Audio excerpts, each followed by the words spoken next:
الحمد لله رب العالمين والصلاة والسلام على سيد المرسلين أما بعد فأعوذ بالله من الشيطان الرجيم بسم الله الرحمن الرحيم والصلاة والسلام عليك يا رسول الله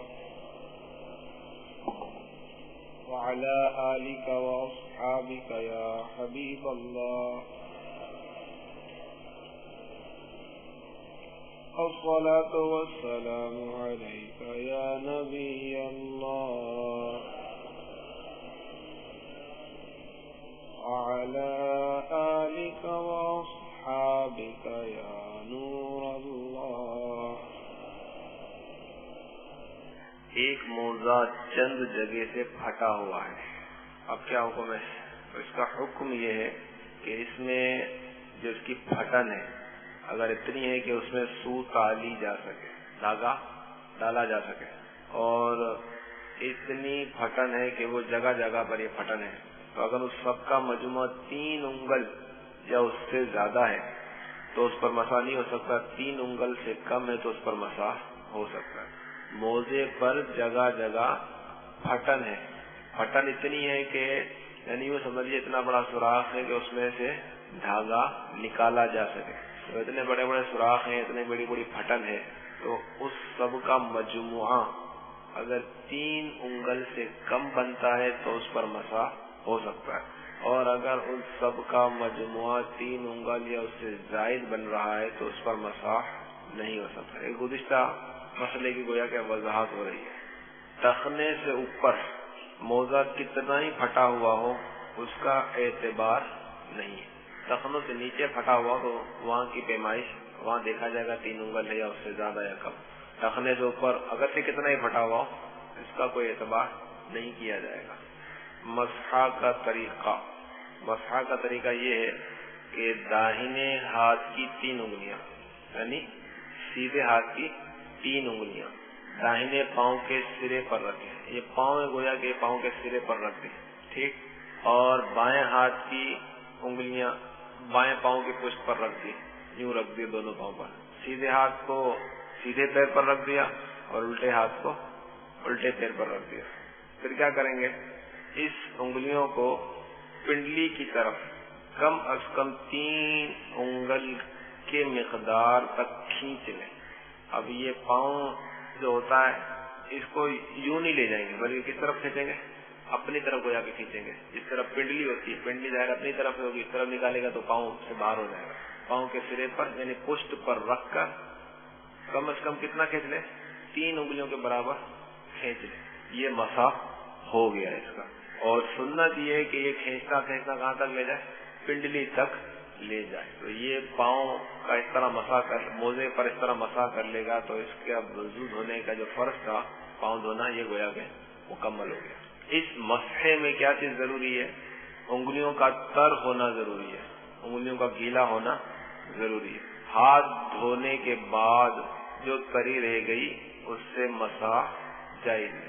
ہاتھ دھوئے تھے اس نے وضو کے دوران، اب اس پر تری لگی ہوئی ابھی تک، اسی لگی ہوئی تری سے مسح کر سکتا ہے. ہاں اگر تری نہیں ہے تو پھر دوبارہ مسح کرنا پڑے گا، دوبارہ اس کو ہاتھ کو تر کرنا پڑے گا. تو انگلیوں کا تر ہونا ضروری ہے.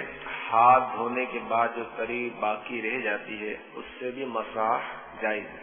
اور سر کا مسح کیا اور ہنوز ہاتھ میں تری موجود ہے تو یہ تری کافی نہیں، بلکہ کیا کرنا پڑے گا؟ پھر نئے پانی سے ہاتھ تر کر کے کچھ حصہ ہتھیلی کا بھی شامل ہو تو حرج نہیں. اب مسح کرتے کرتے اگر انگلیوں کے ساتھ ساتھ ہتھیلیاں بھی اگر شامل ہو جائیں تو اس میں بھی کوئی حرج نہیں، ان کو بھی تر کر لینا چاہیے تاکہ کامل سنت ادا ہو جائے. اس مسح میں فرض کتنے مسح میں 2 فرض. نمبر 1، ہر موزے کا مسح ہاتھ کی چھوٹی 3 انگلیوں کے برابر ہونا. جیسے کہ ابھی بیان کیا گیا کم از کم کتنا ہونا چاہیے؟ 3 انگلیوں کے برابر. اور یہ مسح کہاں ہوگا؟ موزے کی پیٹھ پر ہوگا. موزے کا وہ حصہ جو نظر آ رہا ہے، موزے کا وہ حصہ جو زمین سے لگا ہوا ہے، یعنی جس کو تلوا کہتے ہیں ہم، اس پر مسح نہیں کرنا، بلکہ کہاں کرنا ہے؟ جو پیٹھ پر لگا ہوا، جو پاؤں کی پشت کہلاتی ہے، وہاں پر مسح کیا جائے گا۔ یہ موزے پر مسح کرنے کے دو فرض ہیں۔ انگریزی بوٹ، جوتے پر مسح جائز ہے اگر ٹخنے اس سے چھپے ہوں، لیکن اس پر مسح کرنے کے شرائط وہی ہیں جو پیچھے گزر چکے، یعنی ایسا بوٹ ہو، ایسا جوتا ہو کہ جس کو پہن کر بآسانی چل پھر سکے، اور نماز پڑھنے کے دوران انگلیوں کو بھی اس سے موڑا جا سکے، قبلے کی طرف کیا جا سکے۔ اور اگر بوٹ ایسا جیسے کہ آج کل ملتا ہے تو وہ پہن کر نماز تو پڑھ ہی نہیں سکے گا، وہ انگلیوں کو موڑ نہیں سکے گا۔ تو اس زمانے میں اس قسم کا بوٹ ہوتا ہوگا کہ جو چلت پھرت میں بھی کام آتا ہوگا، اور اس کو پہن کر لوگ نماز بھی بآسانی پڑھ لیتے ہوں گے۔ امامہ اور برقع اور نقاب اور دستانوں پر مسح جائز نہیں۔ کیوں جائز نہیں؟ کہ اس میں وہ شرائط نہیں پائے جا رہے جو گزشتہ دن ہم نے موضوع کے شرائط پڑھے، یہ اس میں شرائط نہیں پائے جا رہے۔ اب ایک اہم مسئلہ بیان کیا جا رہا ہے کہ مسح کب ٹوٹے گا؟ جب کوئی ایسی چیز پائی جائے گی کہ جن سے وضو ٹوٹ جاتا ہے تو اس سے مسح بھی جاتا رہتا ہے۔ اب جیسے کہ اس کا 8 بجے سے لے کر اگلے دن 8 بجے تک وضو برقرار ہے تو مسح بھی برقرار ہے، اور اگر اس دوران مثلا دوپہر کے 12 بجے اس کا وضو ٹوٹ جاتا، ریح خارج ہو گئی، اس کو استنجا کی حاجت پڑ گئی یا خون نکل گیا، اس کا وضو چلا گیا نا، وضو کے ٹوٹ گیا تو اس کا مسح بھی گیا۔ ہاں لیکن اس کو یہ رعایت ہے کہ چونکہ ابھی اس کے ڈبل 12 گھنٹے کی مدت پوری نہیں ہوئی تو بجائے پاؤں دھونے کے کیا کر لے؟ اسی موزے پر مسح کر لے، بقیہ وضو کے ارکان پورے کر لے، منہ دھو لے، ہاتھ دھو لے، چہرہ دھو لے۔ اسی طرح مسح جس طرح وضو کے ٹوٹنے کے سبب سے جاتا رہتا ہے، اسی طرح مدت پوری ہو جانے سے بھی مسح جاتا رہتا ہے، جیسے کہ کل اس کی تفصیل گزر چکی۔ مدت پوری ہو گئی، مسح ختم۔ اب کیا کرے گا؟ اس صورت میں صرف پاؤں دھو لینا کافی ہے، پھر سے پورا وضو کرنے کی حاجت نہیں، لیکن بہتر یہ کہ پورا وضو کر لے۔ مثلا جیسے کہ ابھی مثال دی کہ 8 بجے اس کی مدت شروع ہوئی آج، اور کل 8 بجے تک اس کی مدت پوری ہو جائے گی، تو اب جیسے ہی مثلا اس نے صبح کے لیے وضو کیا تھا اور پاؤں دھونے کی بجائے موزے پر مسح کر لیا تھا، اب 8 بجے اس کی مدت پوری ہو رہی ہے، ٹائم پورا ہو رہا ہے، تو چونکہ جیسے ہی مدت پوری ہوگی تو وہ موضوع پر مسح کیا ہوا گویا کہ ختم ہو جائے گا، لیکن چونکہ اس کا وضو تو برقرار تھا تو اب اس نے پورا وضو کرنے کے بجائے صرف کیا کرنا پڑے گا؟ پاؤں دھو لے۔ پاؤں دھو لے گا تو اس کو پورا وضو کرنے کی حاجت نہیں ہے، ہاں پورا وضو کر لے تو بہتر ہے، نہ کرے تو بھی کوئی گناہ کی بات نہیں ہے۔ مسح کی مدت پوری ہو گئی اور قوی اندیشہ ہے کہ موزے اتارنے میں سردی کے سبب پاؤں جاتے رہیں گے، تو اب کیا حکم ہے؟ تو موزے نہ اتارے اور ٹخنوں تک پورے موزے سے مراد نیچے، اوپر، اغل بغل اور ایڑیوں پر ساری جگہ کیا کر لے؟ مسح کر لے کہ کچھ حصہ رہ نہ جائے۔ تو چونکہ اس کو عذر لاحق ہو گیا، اس کو گویا کہ سمجھ لیے کہ بیماری ہو گئی، اور پیچھے ہم پڑھ چکے بیماری میں اگر پانی ضرر کرتا ہو تو کیا کریں گے؟ تیمم کریں گے۔ اب یہ موزہ اتارنے جاتا ہے تو پاؤں کا مسئلہ جو ہے، پاؤں جو ہے وہ بیکار ہو جاتا ہے، سن ہو جاتا ہے، چوٹ لگ جاتی ہے، موچ آ جاتی ہے وغیرہ وغیرہ سردی کے سبب، تو اسی صورت میں موزہ نہ اتارے بلکہ اس پورے موزے پر اپنا گیلا ہاتھ اس طرح پھیر لے کہ کوئی حصہ رہ نہ جائے۔ اسی طرح موزہ اتار دینے سے بھی مسح ٹوٹ جاتا ہے۔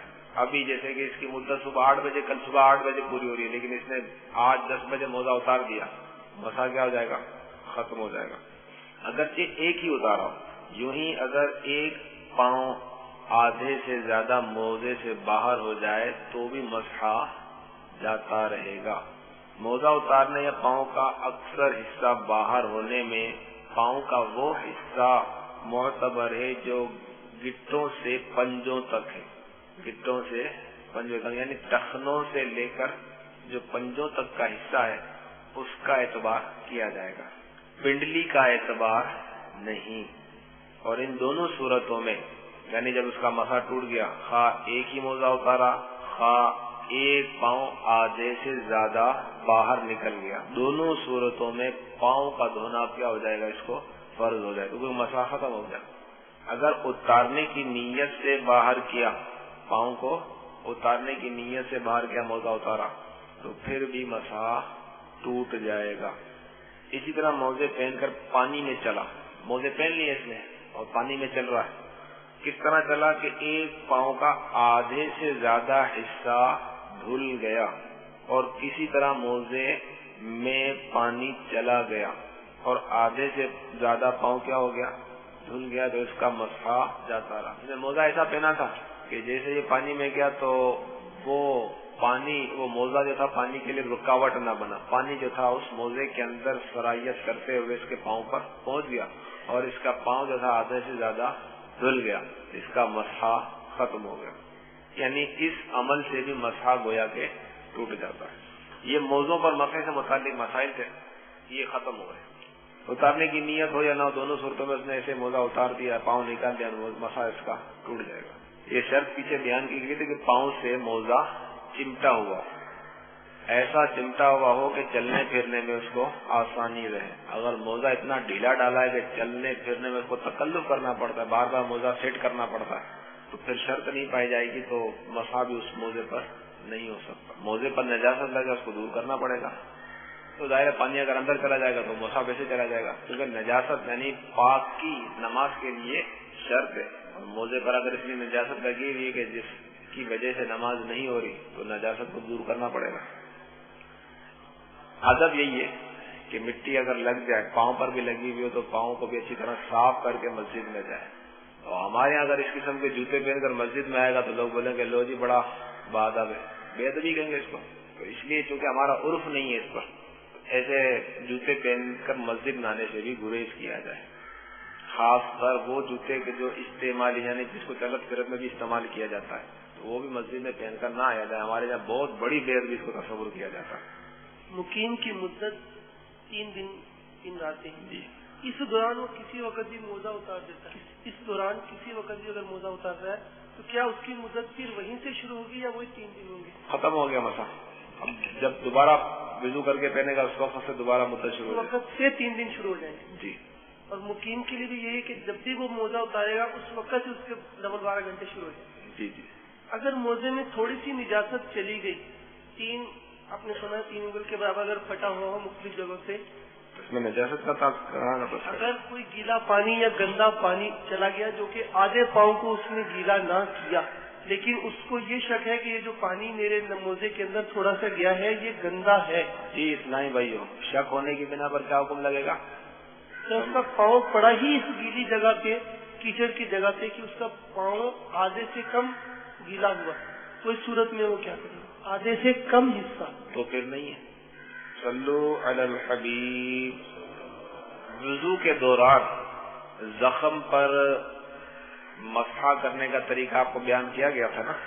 یہی مسئلہ کچھ تفصیل کے ساتھ, چونکہ اس کا تعلق بھی مسح سے, تو پیچھے تھوڑا سا اجمالی بیان تھا, یہاں تفصیلاً بیان کیا جا رہا ہے. زخم جن کو لگتا رہتا ہے, جو زخموں سے 2-4 ہوتے رہتے ہیں, ان کے لیے اہم ترین مسئلہ, اعضائے وضو اگر پھٹ گئے ہوں یا ان میں پھوڑا یا اور کوئی بیماری ہو, جیسے کہ پاؤں میں سردیوں میں پھٹ جاتے ہیں, ان پر پانی بہانا اگر ضرر کرے, ایسی حالت میں پانی نقصان پہنچائے یا تکلیف شدید ہوگی پانی بہانے سے, تو کیا حکم ہے؟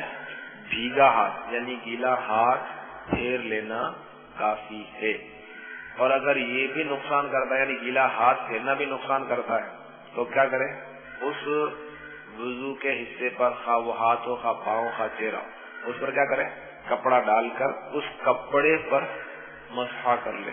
اور اگر یہ بھی نقصان کرتا ہو, جو یہ بھی مضر ہے, تو کیا حکم ہے؟ معاف ہے. اور اگر اس میں کوئی دوائی بھر لی, زخم پر اس نے کیا کر لی ہے, یا پاؤں پھٹا ہوا اس میں کوئی دوائی بھر لی ہے, تو اس دوائی کا نکالنا ضروری نہیں, اس پر پانی بہا دینا کافی ہے, جبکہ پانی نقصان نہ کرتا. نقصان کرتا تو پھر وہی حکم ہے کہ ہاتھ گیلا پھیر لے. اسی طرح پٹی لوگ باندھتے ہیں, اس کا مسئلہ کا طریقہ بھی آپ کو بیان کیا گیا تھا, یہاں تھوڑی سی مزید تفصیل کے ساتھ آ رہا ہے. کسی پھوڑے یا زخم یا فسد کی جگہ یعنی جسم سے جو خراب خون نکالا جاتا ہے نا, تو اس کو کہتے ہیں فسد کا خون. کیا کہتے ہیں اس کو؟ تو اس جگہ جہاں سے خون نکالا گیا ہے وہ جگہ, اس پر کیا بندھی ہوئی ہے؟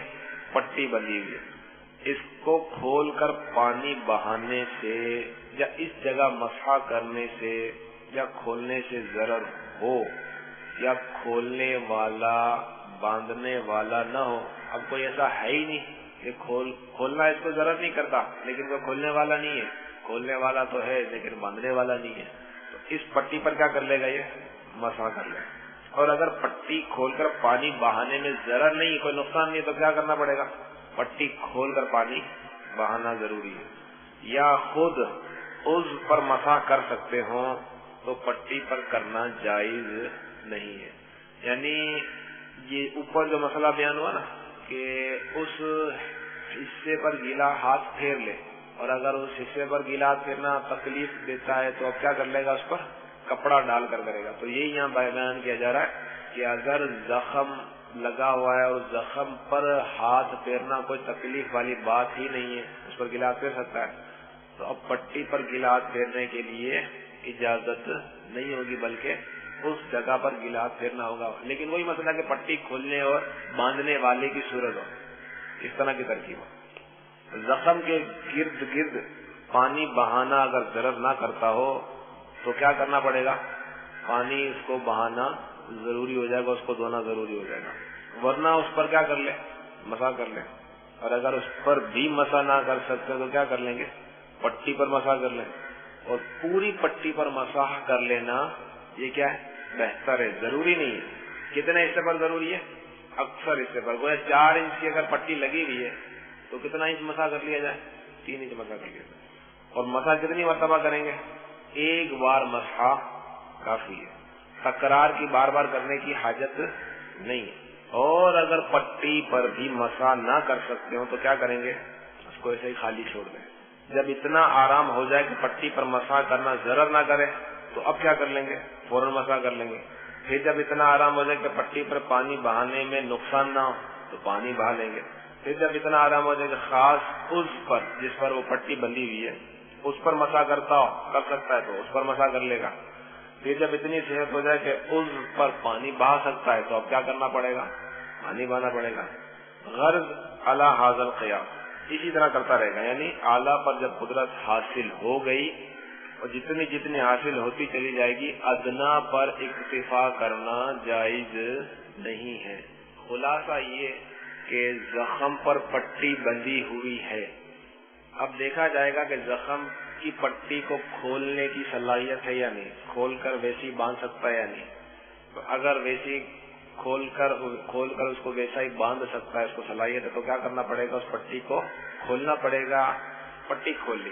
اب دیکھنا یہ کہ اس پٹی پر جو جسم پر جو زخم لگا ہوا ہے اس پر پانی بہانا تکلیف دیتا ہے یا نہیں دیتا. تو اگر اس پر پانی بہانا تکلیف نہیں دیتا تو کیا کرنا پڑے گا, پانی بہانا پڑے گا. اگر پانی بہانا تکلیف دیتا تو کیا کرنا پڑے گا, اسی زخم والی جگہ پر صرف گیلا ہاتھ پھیر دے. اگر اس زخم والی جگہ پر گیلا ہاتھ پھیر دینے میں بھی تکلیف ہے تو جو پٹی بندھی ہوئی اسی پر گیلا ہاتھ پھیر دے. اور اگر یہ بھی تکلیف دیتا تو پھر کیا حکم ہے, معاف. ٹھیک ہے. تو جس کی قدرت حاصل ہو جائے گی وہ کام کرتا چلا جائے گا. سب سے پہلے درجہ کس کا ہے, دھونے کا درجہ. تو اگر دھونے پر قدرت حاصل ہو گئی تو اب مسح کرنا کافی. اعلیٰ پر جب قدرت حاصل ہو گئی تو اب ادنا کے ذریعے وہ کام کرنا جائز نہیں رہے گا. اسی طرح اگر زخم پر گیلا ہاتھ پھیرنے کی قدرت حاصل ہو گئی تو اب پٹی پر مسح کرنا جائز نہیں رہے گا. تو یہ صورتحال, یعنی اعلیٰ پر قدرت حاصل ہے تو ادنا سے کام نہیں چلے گا بلکہ اعلیٰ ہی کو کرنا پڑے گا. یہی حکم ہڈی کے ٹوٹ جانے سے, کہ ہڈی کے ٹوٹ جانے سے تختی بندھی ہوتی ہے. آپ نے دیکھا ہوگا تختی لکڑے کی ایک چیز گویا کہ باندھ لی جاتی ہے. اس کا بھی یہی حکم ہے کہ اس کو اگر ہٹا کر پانی بہانا آسانی سے میسر ہے, کر سکتا ہے, ضرر نہیں ہے اس کو تو کرے ایسا. لیکن اگر ایسا کرنے میں تکلیف ہوتی ہے, دوبارہ پٹی باندھنا ویسا اس کے لیے ممکن نہیں ہے, تو وہ اس جگہ پر کیا کر لے گا, مسح کر لے گا. اگر اس جگہ جسم کے حصے پر مسح کرنا ضرر کرتا ہے تو اس پر کپڑا ڈال کر مسح کر لے گا. وہ بھی ضرر کرتا ہے تو پھر معاف ہے. تختی یا پٹی کھل جائے, زخم کی پٹی کھل گئی یا تختی کھل گئی اور ہنوز باندھنے کی حاجت ہے, یعنی اب بھی باندھنے کی اس کو حاجت ہے, تکلیف مکمل اس کی صحیح نہیں ہوئی, تو بھی کیا حکم ہے؟ تو پھر دوبارہ مسحہ نہیں کیا جائے گا، وہی پہلے والا مسحہ کافی ہے۔ اس نے مطلب پٹی پر مسح کیا تھا، پٹی پر مسح کیا تھا، نماز پڑھا تھا، نماز میں دوران نماز پٹی کھل گئی یا نماز کے بعد کھل گئی بالکل، دوسری نماز کا وقت آ گیا، تو اب اس کو یہ حکم نہیں دیا جائے گا کہ دوبارہ مسح کر، پٹی کھل گئی، نہیں۔ اگر تکلیف باقی ہے، بیماری کا عذر اب بھی موجود ہے، تو اس کو دوبارہ مسح کرنے کا حکم نہیں دیا جائے گا۔ اور جو پھر باندھنے کی ضرورت نہ ہو، اب وہ پٹی چونکہ کھل گئے، دوبارہ باندھنے کی بھی ضرورت نہیں ہے، زخم گویا کہ یہ سمجھ لیجیے اچھا ہو گیا، تو اب کیا حکم دیا جائے گا؟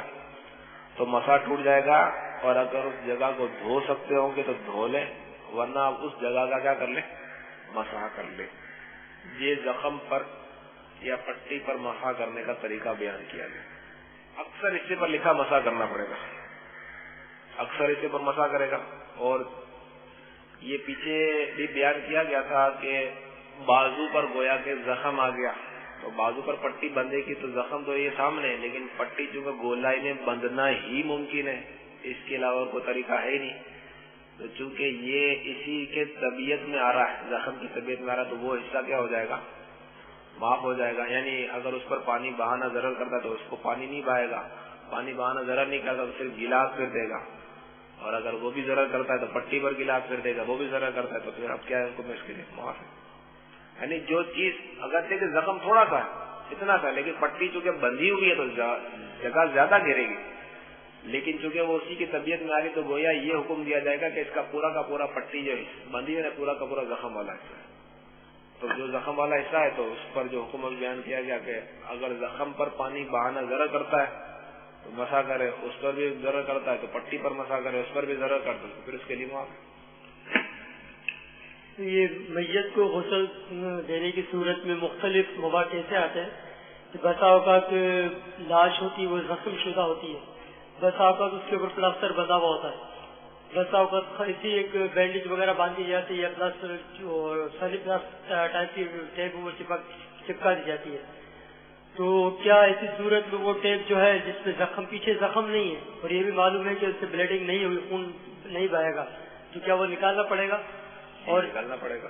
اچھا، اسی طرح جیسا کہ زندہ ہے، اب اس کو پلاسٹر آف پیرس بنا ہوا یا پلاسٹر لگاؤ، ظاہر اس کو اتارنے میں اس کو ضرور ہوگا، تکلیف ہوگی اور دوبارہ ویسا بند نہیں سکے گا، لیکن چونکہ میت ہے اب اس کو پلاسٹر پیرس کی حاجت نہیں، تو کیا اس کا یہ جو پلاسٹر بنا اتارنا پڑے گا؟ نہیں، اگر میت کو تکلیف ہے جس طرح زندوں کو تکلیف ہوتی ہے اتارنے میں تکلیف ہوگی، ہاں، تو جس طرح زندوں کو تکلیف ہوتی ہے اس طرح میت کو بھی تکلیف ہوتی ہے، جس جگہ سے خون رس رہا ہو، بلیڈنگ ہوئی، اسی لیے تو ڈاکٹر نے باندھی ہوتی ہے تاکہ اس کا خون نہ بہے، ورنہ وہ خون ہو کر اس کے کفن دفن سارے کے سارے معاملات جو ہوں گے اس کو بھی مسح کر لیا جائے، اس کو بھی مسح کی وہی صورت ہوگی کہ کم از کم اکثر داموں کل، ہاں، جیسے زندوں کا حکم ہے ویسے ان کا حکم ہے، ان کے لیے تو زیادہ احتیاط کی جائے، کیونکہ زندہ تو ابھی بول لے گا تکلیف ہو رہی ہے، اس کا تو تکلیف وہ بولے گا تھوڑی کہ مجھے تکلیف ہو رہی ہے، اس کے لیے بہت زیادہ احتیاط کی ضرورت ہے۔ میٹھے اسلامی بھائیوں، ہمارا مدنی مقصد کیا ہے؟ ساری دنیا کے لوگوں کی اصلاح کی کوشش، انشاءاللہ عز و جل